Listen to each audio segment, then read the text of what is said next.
오늘 금요기도에 오신 우리 영락의 성도님들 주님의 이름으로 축복하고 환영합니다. 저는 오늘 여러분과 함께 지혜와 계시의 영을 주사, 지혜와 계시의 영을 주사라는 제목으로 하나님의 말씀을 나누도록 하겠습니다. 방금 읽은 이 본문의 말씀을 보게 되면 이 에베소 교회와 또 성도들을 향한 바울의 간절한 기도가 담겨 있습니다. 이 바울의 기도를 오늘 비교해 보게 되면 이 우리의 기도와 얼마나 많이 다른지 사실 깨닫게 됩니다. 이 바울의 기도를 통해서 이 구원받은 하나님의 백성들, 이 하나님의 자녀들이 하나님께 어떠한 기도를 드려야 되는지 오늘 그 시간, 배우는 시간, 아는 시간 되기를 원합니다. 먼저 오늘 15절, 16절 말씀을 제가 다시 한번 읽어드립니다. 이로 말미암아 주 예수 안에서 너희 믿음과 너희 모든 성도를 향한 사랑을 나도 듣고 내가 기도할 때에 기억하며 너희로 말미암아 감사하기를 그치지 아니하고. 바울은 이렇게 고백합니다. 내가 기도할 때마다 에베소 성도들을 항상 잊지 않고 당신들을 향해 기도하고 있습니다 라고 이렇게 지금 말하고 있죠. 우리도 기도하다 보면 문득문득 떠오르는 사람들이 있습니다. 그 사람은 누굴까요? 우리에게 소중한 사람입니다. 우리가 사랑하는 사람이죠. 바울이 에베소 교회의 성도들을 사랑했는가? 그렇습니다. 바울에게 에베소 교회는 그 성도들은 아주 특별한 존재였죠. 바울이 3차 전도 여행 가운데에 이 에베소에서만 만 2년을 머물면서 두란노 서원에서 날마다 하나님 나라의 복음을 강론하고 주의 복음을 선포합니다. 그 결과로 이 에베소 교회를 필두로 요한계시록에 나오는 총 7개 이 소아시아의 7교회가 개척되고 세워지게 되죠. 에베소를 떠나게 된 이 바울, 자신이 가장 아끼고 사랑하는 믿음의 아들, 믿음의 동역자인 디모데에게 이 에베소 교회를 맡기고 또 목양하도록 남겨두고 이제 자신은 떠나게 됩니다. 그렇습니다. 이 에베소 교회는 바울에게 굉장히 특별한 교회였던 것이죠. 그런데 이러한 바울의 기도, 에베소 성도를 향한 기도가 멈추지 않고 그들을 향해 기억하며 기도했던 이 기도가 단지 이 에베소 교회 성도들을 향해서만 국한된 것은 아니었습니다. 이 골로새서 1장 3절 말씀을 보면 우리가 너희를 위하여 기도할 때마다 하나님 곧 우리 주 예수 그리스도의 아버지께 감사하노라 라고 말을 하고 있고요. 또 빌립보서 1장 3절에서 4절 말씀을 보면 내가 너희를 생각할 때마다 나의 하나님께 감사하며 간구할 때마다 너희 무리를 위하여 기쁨으로 항상 간구함은. 또 빌레몬서 1장 4절 말씀에 내가 항상 내 하나님께 감사하고 기도할 때에 너를 말함은. 바울은 이 에베소서 교회를 비롯해서 골로새 교회의 성도들을 향하여 또 빌립보 교회의 성도들을 향하여 멈추지 않고 내가 기도하고 간구하였다라고 말씀하고 있는 거죠. 방금 읽어드린 우리 에베소서 또 빌립보서 골로새서 이 빌레몬서의 공통점이 뭡니까? 바로 이 네 서신의 공통점은 바울의 옥중서신이다라는 것이죠. 비록 바울은 그 몸이 감옥에 갇혀 있었지만 이 바울의 마음과 생각은 늘 이 성도들, 이 교회를 향해서 멈추지 않고 계속해서 그들을 향해 기도하였던 것입니다. 이 바울을 감옥에 가둬둘 수는 있었지만 그의 기도는 붙잡아 둘 수 없었던 것이죠. 기도를 못하게 되는 것 같은 그런 상황, 이 기도가 더 어려워지는 현실적인 상황에 가면 갈수록 사실 그리스도인들의 기도는 더 뜨거워지게 됩니다. 핍박이 있고 어려움이 있으면 기도의 열정과 온도가 올라간다는 것입니다. 마치 이런 겁니다. 사랑하는 남녀 연인이 있어요. 이 연인을 만약에 서로 못 만나게 떨어뜨려 놓는다면 어떻게 될까요? 서로 보고 싶어서 더 그 사랑이 애끓게 되는 것이죠. 마치 영화 로미오와 줄리엣처럼 서로를 향한 사랑이 더욱더 열렬해질 겁니다. 영어 속담 중에 이런 말이 있죠. Out of sight, out of mind. 눈에서 멀어지면 마음에서도 멀어진다라고 하는 뜻이죠. 그런데 이 말은 뭔가 잘못됐어요. 왜 눈에서 멀어지면 마음에서 멀어지게 되는가? 사랑하지 않기 때문에 그렇습니다. 진짜로 사랑하면요, 보지 못할 때 더 사랑하기 때문에 그 사랑을 표현하고 그 사랑으로 충만해지는 법입니다. 이것이 바로 기도의 신비이고 기도의 능력이고 기도의 비밀인 것이죠. 지난 2년여의 이 코로나 기간 동안에 이 예배당, 그토록 사무치도록 나오고 싶었던 이 예배당에 나오지 못하는 그때에도 사실 기도는 할 수 있었죠. 이 성도들의 진정한 이 영적 무기가 바로 이 기도라고 하는 사실입니다. 이 기도는 외부적인 상황과 환경을 초월합니다. 이 초월한다라고 하는 것은 막혀진 담과 장벽을 뛰어넘는다라고 하는 뜻입니다. 기도는 나라와 민족과 국경과 인종과 문화와 환경과 공간과 시간을 초월하는 것입니다. 기도는 전방위적인 것이고요, 기도를 막을 길이 없습니다. 기도할 때요, 하나님께서 일하기 시작하시는 것이죠. 하나님께서는 여러 한계적인 상황, 여러 어려운 환경 가운데 있을 때에도 우리 하나님의 자녀들이 이러한 개인의 영성과 기도로 이 영적인 한계들과 장애물들을 헤쳐나가기를 원하십니다.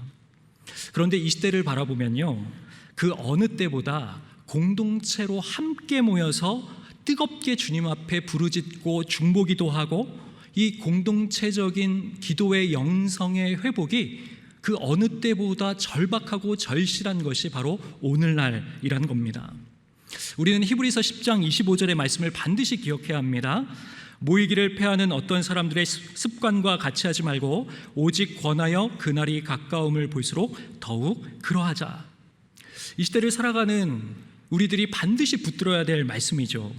공동체로 함께 모여서 성전에서 중보기도 하고 사랑하는 이들을 기억하며 합심하여 기도할 때에 이 공동체의 강력한 영적인 기도가 막혀 있었던 장벽을 초월하고 모든 막혀 있던 담들을 허물어뜨리고 그 가운데 하나님의 놀라운 은혜와 하나님의 일하시는 역사가 임하게 된다라는 것입니다.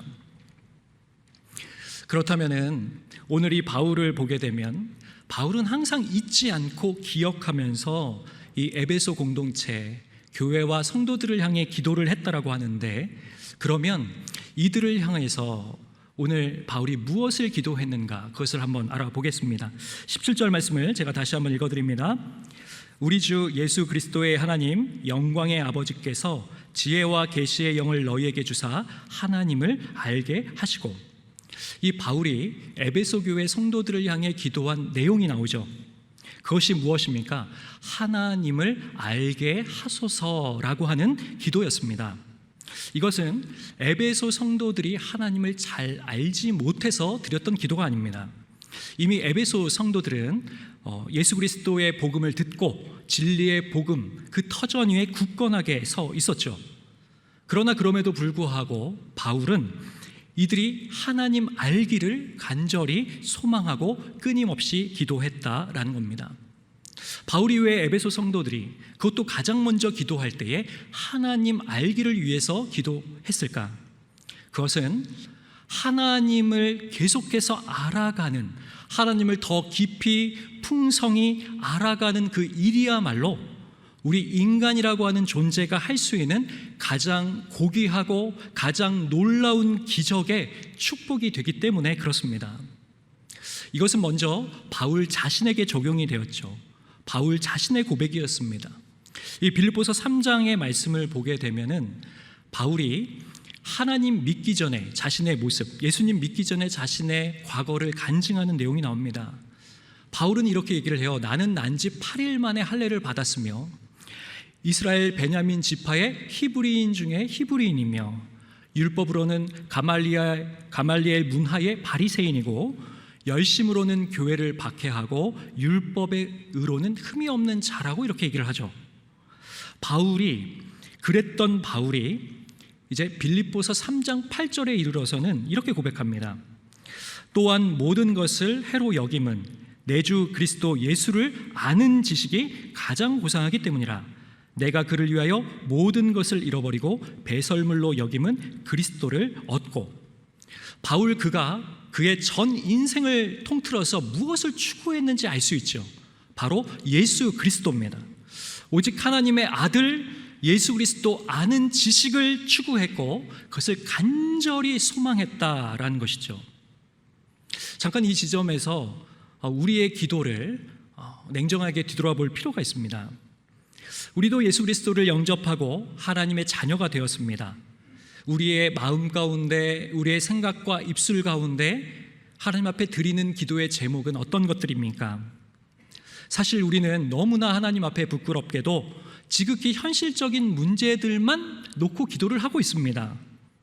사업의 성공을 위해서, 자신의 건강과 가족의 형통함을 위해서, 물질의 풍요로움과 끊임없는 공급을 위해서, 자녀들이 직장에서 승진하고 좋은 사람, 배우자 만나서 결혼하고 또 출산하는 그 문제를 놓고, 물론 이런 기도도 필요합니다. 살아가며 필요한 실제적인 것들 주님 앞에 간절히 구하고 찾고 두드리고 주님 앞에 구해야 되죠. 그런데 자칫 잘못하면은 이 이생의 염려로 말미암아서 무엇을 먹을까, 무엇은 입을까, 무엇을 마실까 고민하다가 그냥 끝나는 인생이 되기가 십상이라 하는 것입니다.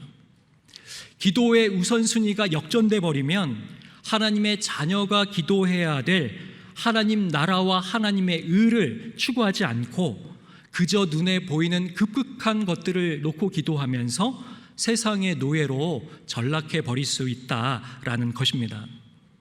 그렇기 때문에 이 바울은요, 이 사랑하는 에베소 성도들을 향해서 하나님을 아는 지식이 날마다 더 깊어지고 하나님을 진정 추구하는 그 삶이 되기를 위해서 지금 기도했다라는 것입니다.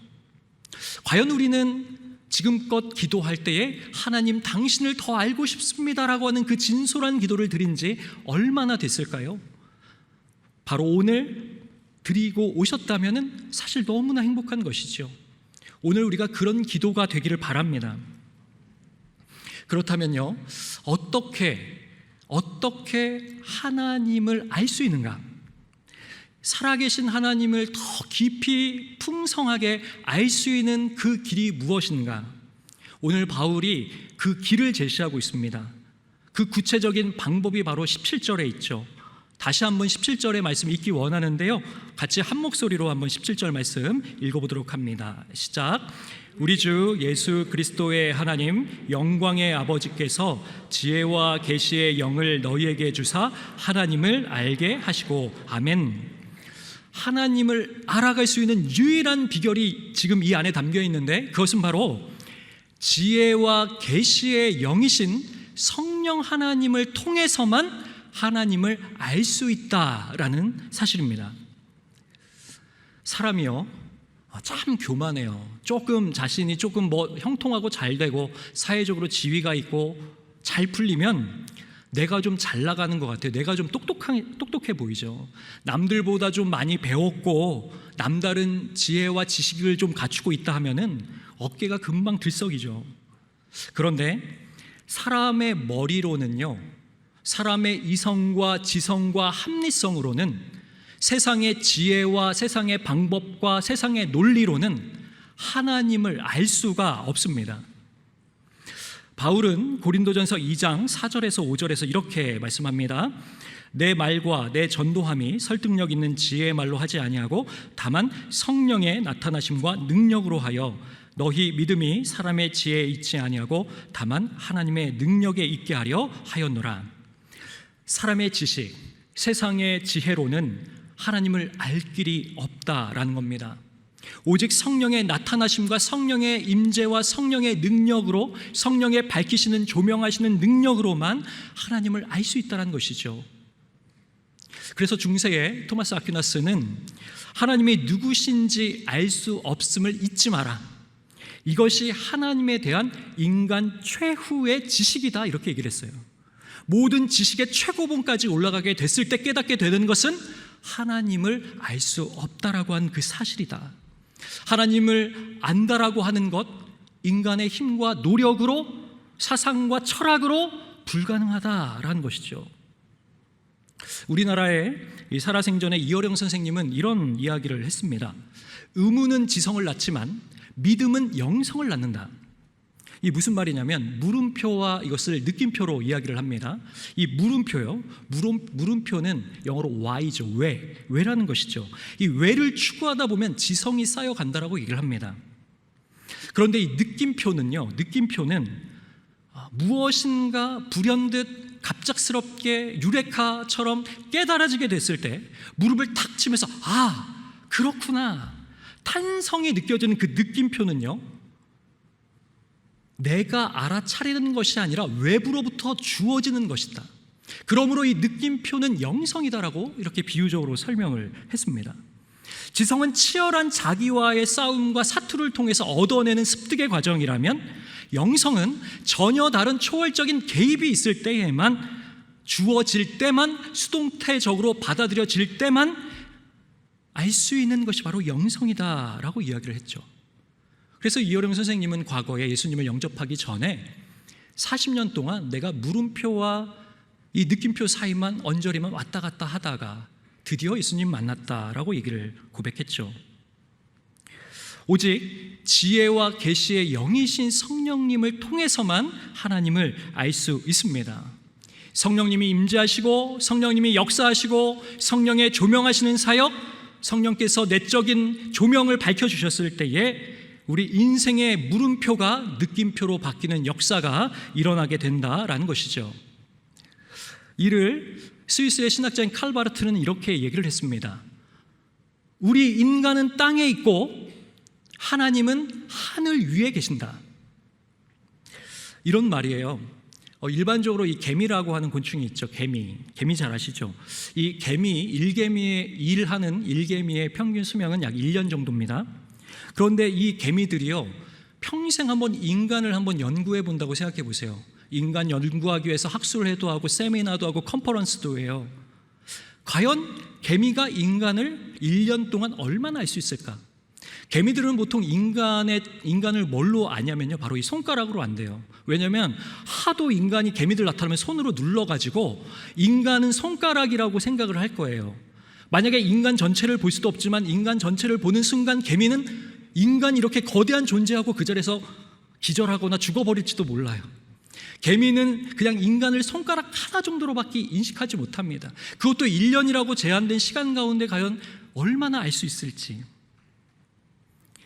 어떻게 하나님을 알 수 있습니까?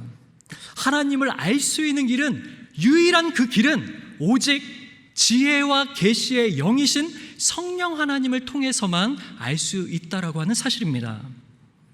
성령님께서 하시는 너무나 많은 사역들이 있으세요. 그런데 그 가운데 특별히 하나님을 알게 하시는, 그래서 지혜를 주시고 하나님의 계시의 영을 주셔서 하나님의 말씀 성경이 깨달아지고 예수 그리스도가 누구신지 알게 해주시는 그 신비한 기적의 능력이 바로 성령님을 통해서 이루어지게 된다라고 하는 것입니다. 그러므로 우리가 추구해야 할 것, 우리가 추구해야 할 분이 바로 성령 하나님이시죠. 성령님을 사모하시기 바랍니다. 기도하실 때 성령님, 저에게 지혜의 영을 주십시오, 계시의 영으로 임재해 주십시오, 하나님을 더 알게 해 주십시오 할 때에 하나님께서 하나님을 깊은 관계로, 인격으로 깊은 풍성한 하나님을 알게 만들어주시는 은혜가 임하게 될 줄 믿습니다. 이스라엘에 계신 우리 영락의 성도님들이요, 바로 그 하나님 알기를 소망하는 열망으로 하나님 앞에 오늘 기도하시는 축복된 주의 자녀들 다 되시기를 주님의 이름으로 축원합니다. 이제 이 지혜와 계시의 영이신 성령님께서 우리의 이 어두운 마음을 비춰주셔가지고 일루미네이션, 우리를 내적인 조명을 해주시죠. 우리의 이 영혼이 그러면 밝혀진단 말입니다. 지혜와 계시의 영으로. 그러면 우리 안에 어떤 일이 일어날까요? 우리 안에 일어나는 일이 무엇인가? 그것이 오늘 18절의 말씀입니다. 18절 말씀을 읽어드립니다. 너희 마음의 눈을 밝히사 그의 부르심의 소망이 무엇이며 성도 안에서 그 기업의 영광의 풍성함이 무엇이며. 이 지혜와 계시의 영이신 성령님께서 우리의 어두웠던 그 마음을 빛으로 임재하셔서 밝혀주시면은 우리에게 일어나는 변화가 무엇이냐? 부르심의 소망이 무엇인지를 알게 된다라고 바울이 얘기합니다. 기업의 풍성한 영광이 뭔지를 알게 된다라고 이야기를 합니다. 정말 이 18절 말씀을 묵상하면 묵상할수록 참 신비한 본문이에요. 하나님을 알면 알수록, 하나님을 추구하면 추구할수록요, 내가 더 잘 보인다는 겁니다. 하나님을 알아야 내가 보인다는 얘기입니다. 하나님을 알면 내가 누군지 명확하게 깨달아지게 된다는 거죠. 지금 이것이 단지 우리 청소년들 또 우리 청년들 얘기하는 게 아닙니다. 40대, 50대, 60대, 중년, 노년에 이르기까지 하나님을 지혜와 계시의 영이신 성령님을 통해서 깊이 알아가지 못하면은 내 자신이 누구인지 명확하게 깨닫지 못하고 살아가는 인생이 될 수밖에 없다는 겁니다. 하나님의 부르심, 콜링, 하나님의 부르심이 무엇인가, 그것을 알지 못하고 그냥 세상 풍파 따라서, 세상 물결 따라서 이리저리 흔들리다가 그냥 끝나버리는 그런 허무한 인생 될 수 있다는 거죠. 이 세계적인 베스트셀러 책 중에요, 목적이 이끄는 삶이라고 하는 책이 있습니다. 한 번씩은 다 들어보셨죠? 이 제 책의 원어 제목은요, The Purpose Driven Life입니다. 목적이 이끌어가는 삶이다. 이 책이 크리스천뿐만 아니라 넌 크리스천들에게도 굉장히 많은 파급, 영향력을 끼쳤죠. 왜 그랬을까요? 그것은 바로 이 질문에 답하고자 했기 때문에 그렇습니다. 그 질문은 나는 왜 이 세상에 존재하는가? 이 목적이 이끄는 삶의 첫 번째 챕터의 제목이기도 합니다. 나는 왜 이 세상에 존재하는가? 저자는 이렇게 얘기를 해요. 수많은 이 동기부여가들, 그리고 자기 개발을 위한 수많은 서적들에서 끊임없이 너의 삶의 의미를 좀 발견해, 너의 목적을 찾아내 라고 도전시키고 조언하고 있다는 거예요. 그런데 저자는 그 출발점 자체가 틀렸기 때문에 결코 그런 방식으로는 삶의 진짜 의미, 컬링, 부르심을 알 수가 없다라고 얘기를 해요. 어떻게 하면은 진정한 부르심을 알 수 있느냐? 모든 것의 진정한 의미와 계획과 목적은 오직 하나님으로부터 시작될 때만 깨달아질 수 있다라고 얘기를 합니다. 하나님에 의해, 하나님과 함께, 하나님을 통해, 하나님을 통하여서 이 진정한 삶의 의미와 목적이 발견된다는 것이죠. 무슨 말인지 좀 마음에 와 닿으시죠? 이해가 되시죠? 하나님을 만나지 않고는, 하나님을 알지 않고는 인생의 목적과 방향, 의미를 잃고요, 어디서 와서 어디로 가는 인생인지 그냥 남들 따라서 끊임없이 사람들 비교하고 경쟁하며 열등의식 속에 그렇게 자괴감 가운데 절망하며 살아갈 수밖에 없다라는 겁니다.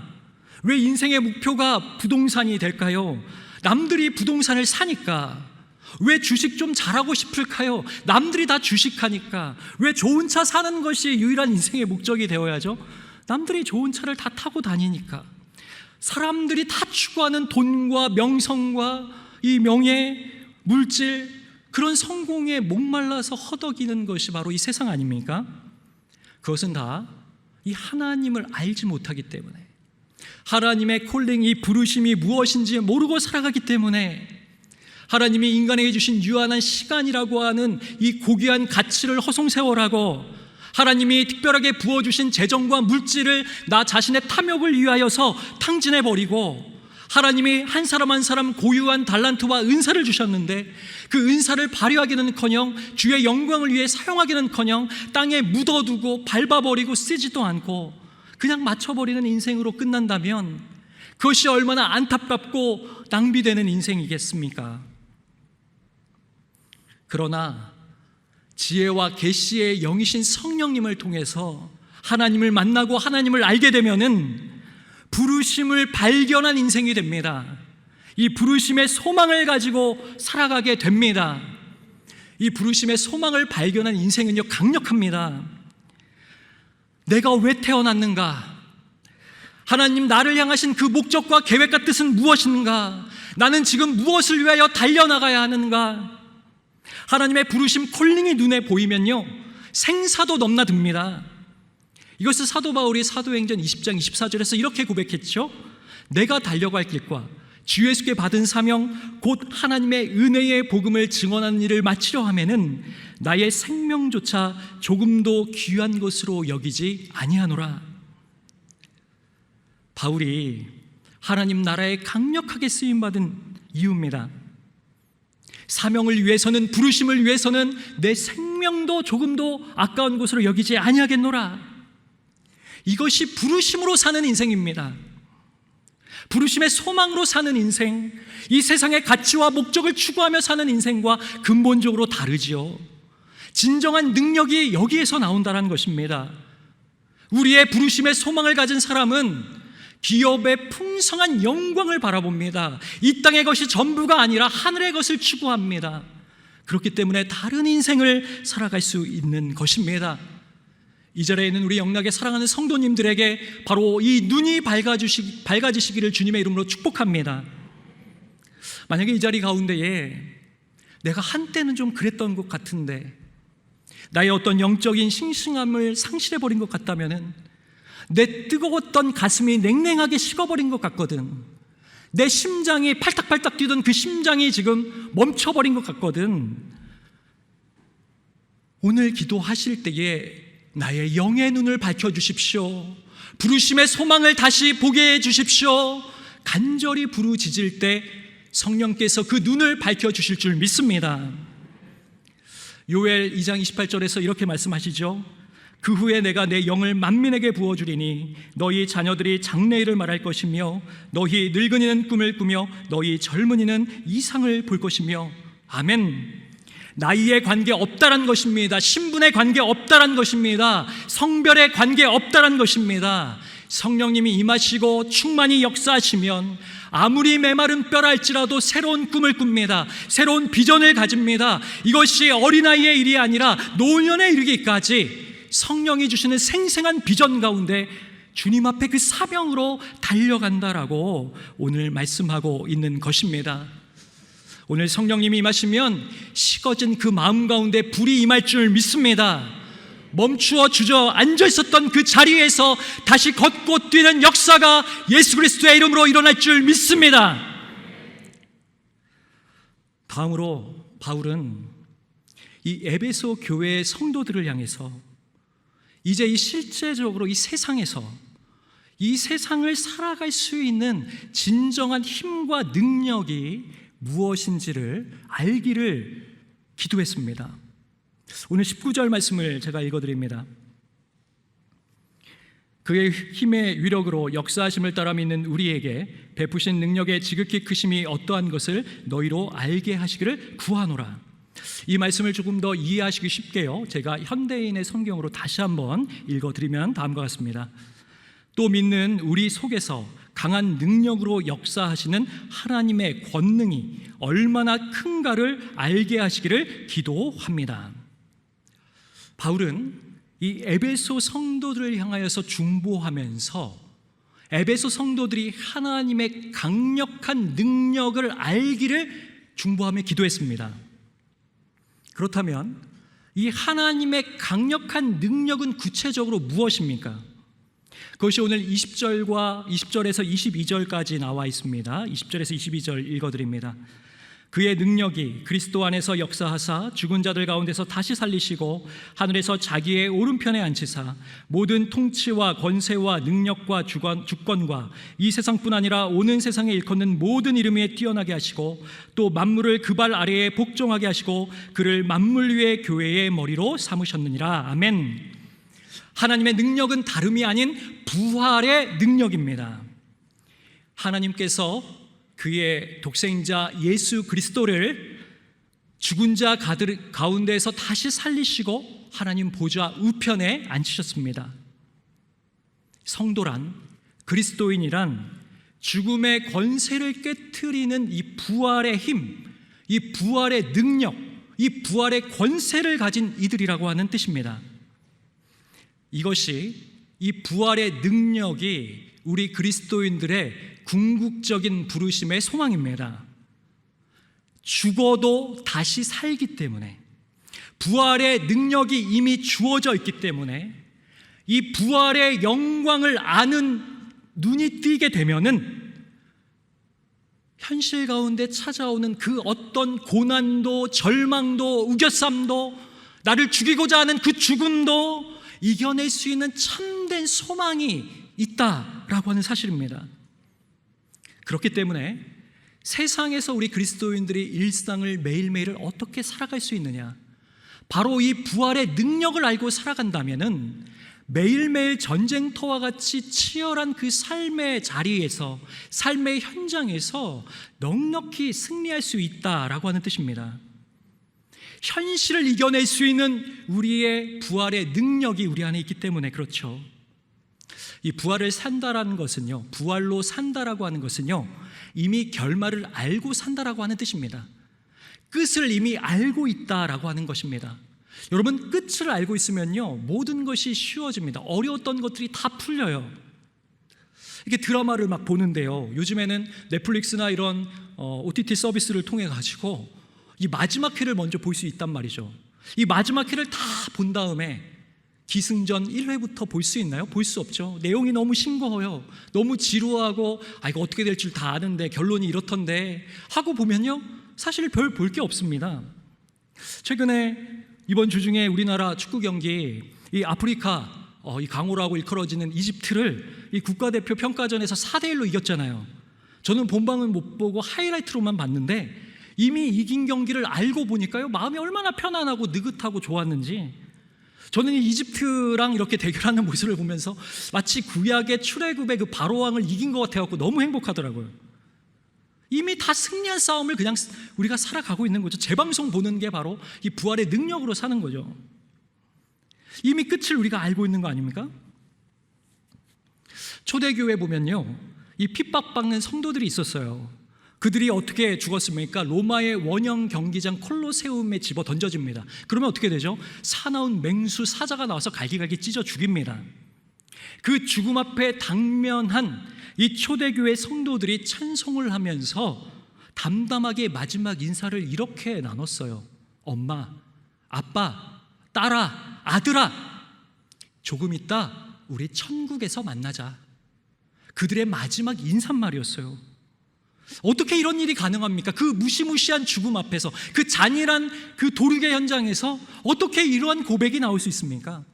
이미 끝을 알기 때문에, 이미 우리의 궁극적인 부르심의 소망은 부활의 능력이기 때문에 지금 내게 다가오는 그 어떤 어둠도 고난도 질고도 아픔도 다 지나가고 이것은 잠시 잠깐일 뿐이고 결국 부활의 소망으로 산다라고 하는 그 믿음이 있기에 현실을 살아갈 수 있었던 것입니다. 성도란 바로 이 부활의 능력으로 살아가는 존재들이죠.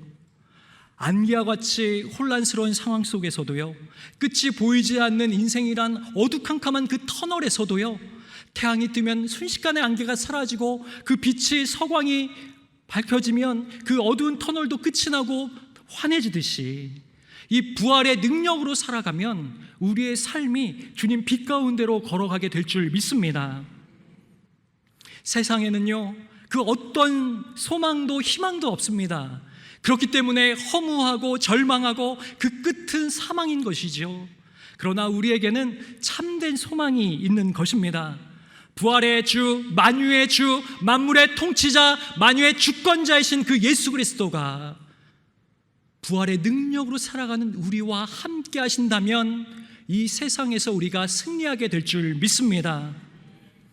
부활하신 주님과 함께라면 더 이상 어떤 죽음도 고난도 어떤 세상 권세자도 그 무엇도 두려워하지 말고 주님과 함께 동행하며 넉넉히 승리하시는 사랑하는 우리 영락의 성도님들 되시기를 주님의 이름으로 축복합니다. 오늘 이 말씀을 마무리하면서 이 자리에 계신 우리 영락의 성도님들께서 지혜와 계시에 여기신 성령님께서 임재하여 주셔서 오늘 하나님을 더욱더 깊이 아시고 부르심의 소망을 더욱더 굳건히 하시고 이 부활의 능력으로 세상 가운데 승리하시는 하나님의 거룩한 권속들 다 되시기를 주님의 이름으로 간절히 축원합니다. 기도하겠습니다.